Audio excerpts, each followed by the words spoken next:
বড় বড় রেস্টুরেন্ট কখনোই চাইবে না এটা আপনি জানুন, কারণ এটা যদি আপনি জেনে যান আপনি আর কখনোই এটা খেতে রেস্টুরেন্টে যাবেন না। খুবই স্বাস্থ্যকর গ্লুটেন ফ্রি এই রেসিপিটা বানানো এতটাই সহজ যে একবার দেখলে যে কেউ এটা বানাতে পারবে। আর এটার জন্য আপনাকে অনেক দামি কোনো উপকরণ লাগবে এমনটা না, শুধু বাসায় বাদাম থাকলেই আপনিও এটা বানিয়ে নিতে পারবেন খুব সহজেই। আর বাকি উপকরণগুলো অলমোস্ট সবার বাড়িতেই থাকে। শুরু থেকেই দেখিয়ে দেই কিভাবে বানাবেন।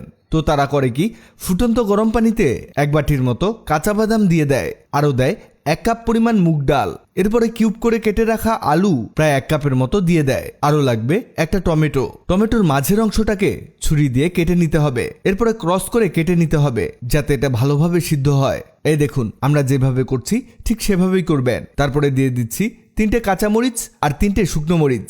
এরপরে সবগুলো উপকরণ পানির সাথে ভালো মতো মিশিয়ে নিবেন যাতে করে খুব ভালো মতো সিদ্ধ হয়ে যায়। আর 10 থেকে 12 মিনিটের মতো মিডিয়াম আঁচে উপকরণগুলোকে সিদ্ধ করে নিতে হবে যাতে সবকিছুই নরম হয়ে আসে। এগুলো নরম করা খুবই জরুরি। কেন জরুরি এক্ষুনি বুঝতে পারবেন। আর এখানে অনবরত নেড়ে চেড়ে পানি শুকিয়ে নিবেন। দেখুন সবগুলো উপাদান খুব ভালো মতো সিদ্ধ হয়ে গেছে আর পানিটাও আমরা শুকিয়ে নিয়েছি।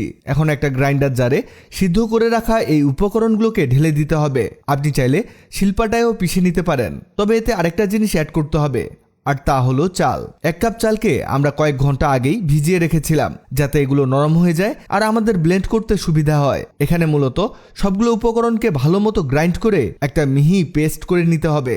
এবার ব্লেন্ড করা পেস্টটাকে একটা মিক্সিং বোলের মধ্যে নামিয়ে নিচ্ছি। একেবারে পারফেক্টভাবে ব্লেন্ড করা হয়েছে। এর সাথে অ্যাড করছি কিছু ধনেপাতা কুচি, সাথে দিয়ে দিচ্ছি 1 কাপ পেঁয়াজ কুচি আর 1 কাপ গাজর কুচি, স্বাদ মতো কিছুটা লবণ দিয়ে এগুলোকে হাত দিয়ে ভালোভাবে মাখিয়ে নিতে হবে। এখানে একটু সময় নিয়ে মাখিয়ে নেবেন যাতে সবগুলো উপকরণ খুব ভালোভাবে মিশে যায়। এই দেখুন এগুলো হয়ে গেছে।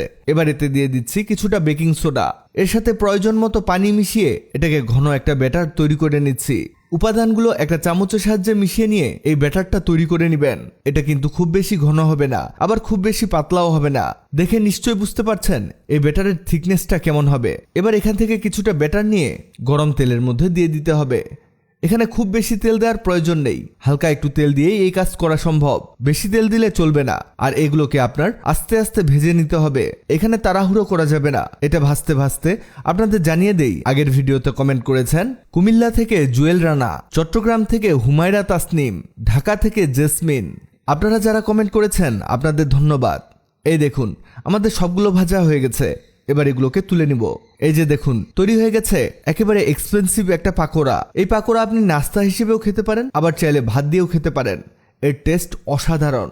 একবার যে খাবে সে বারবার খেতে চাইবে।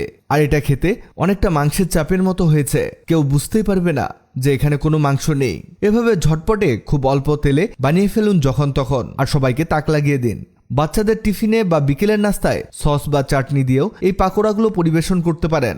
ভিডিওটি আপনার কাজে আসতে পারে, তাই দ্রুত খুঁজে পেতে টাইমলাইনে শেয়ার দিয়ে রাখুন। ভিডিওটি ভালো লাগলে লাভ রিঅ্যাক্ট দিন। এমন সব তথ্যবহুল ভিডিও পেতে ন্যাচারাল বিউটি হ্যাক্সকে লাইক ও ফলো দিয়ে রাখুন।